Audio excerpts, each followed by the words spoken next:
and we was receiving fire every time we went through the area. And I don't know why, but something told me put the hard plate on. So I put it over my head, strapped it on. Next trip through the LZ, I took a round right in the chest. Still recall this barren tree out there where an American's body, or a soldier's body, was tied up there and so booby-trapped we couldn't get him down. Passed through this section, went in through my helmet, went into my eye flew out, and it came out here. Good thing, didn't go straight.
All the AJA group, they used to call us, "You Japs get here," you know. We were treated very roughly. And without warning, they used to come and raid our home, inspect our houses.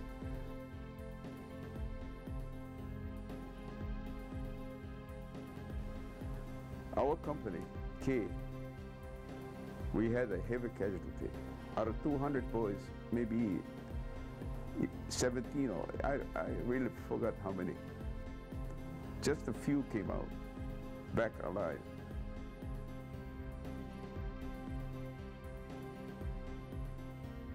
World War, the Second World War, the Korean War, was not really even a war. It was a policing action, I recall. It was very unpopular, just like the Vietnamese War. It was very unpopular with the public. Our men literally couldn't shoot people fast enough, the Chinese coming across. They designed this idea that we would go on the front lines, and let's see, 4 50 caliber machine guns. I was the gunner and the turret, and 2 gunners on the side and a half track.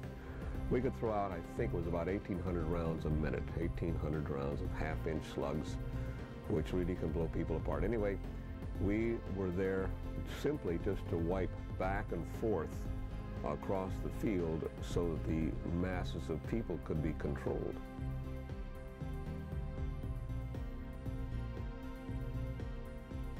Vietnam was basically a political war, and it was never ever gone into to win the war of Vietnam.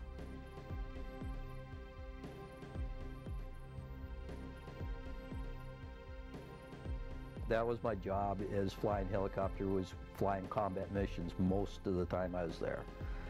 And I've had bullets go through my shirt sleeves, had bullets go through my pant legs, and a helicopter crew chief at that time, or door gunner, life expectancy was 3 hours.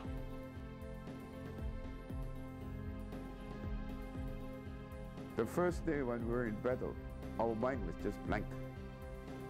Couldn't think of anything. Only think of our lives. And after, I guess, the first realization that you have of coming under fire, you lose the attitude, you get in your mind that you're going to die. And then you go, well, I'm going to live life to the fullest every minute that I'm alive until that bullet bites you or whatever it's going to do to you. And once you get past the stage of the fear of the first combat, then you don't care anymore.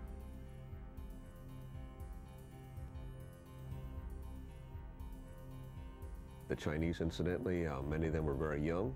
I remember some of them were actually tied together so that they wouldn't run. It's sort of a dumb strategy in the sense that if you tie a group of men together, the more you shoot, the more they're going to be loaded down.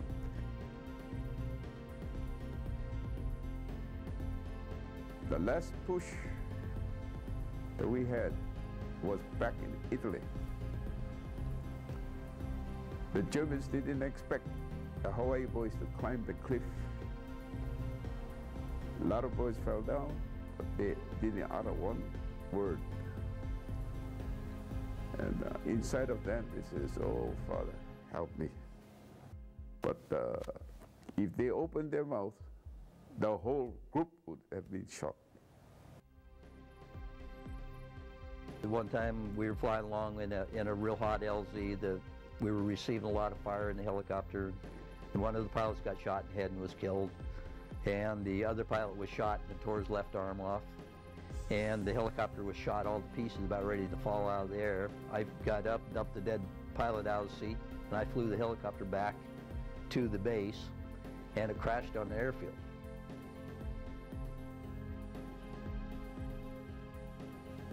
That's the bravest thing, is to have God in myself. Because, you know, it's a hard thing to do, you know. Courage is always takes to stand up and be a Christian, because people are going to put you down if you stand up and say you're a Christian.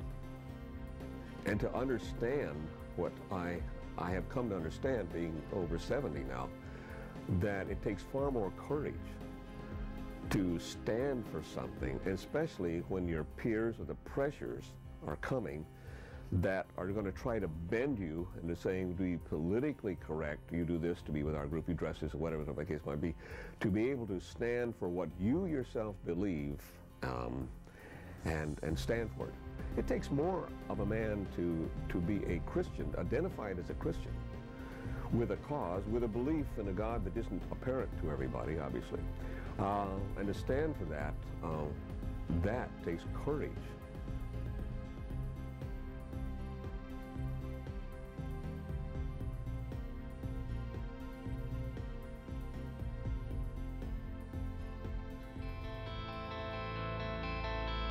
Courage.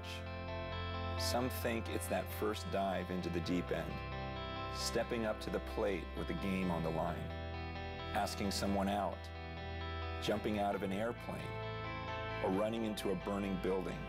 But there are subtler, quieter, and more powerful forms of courage.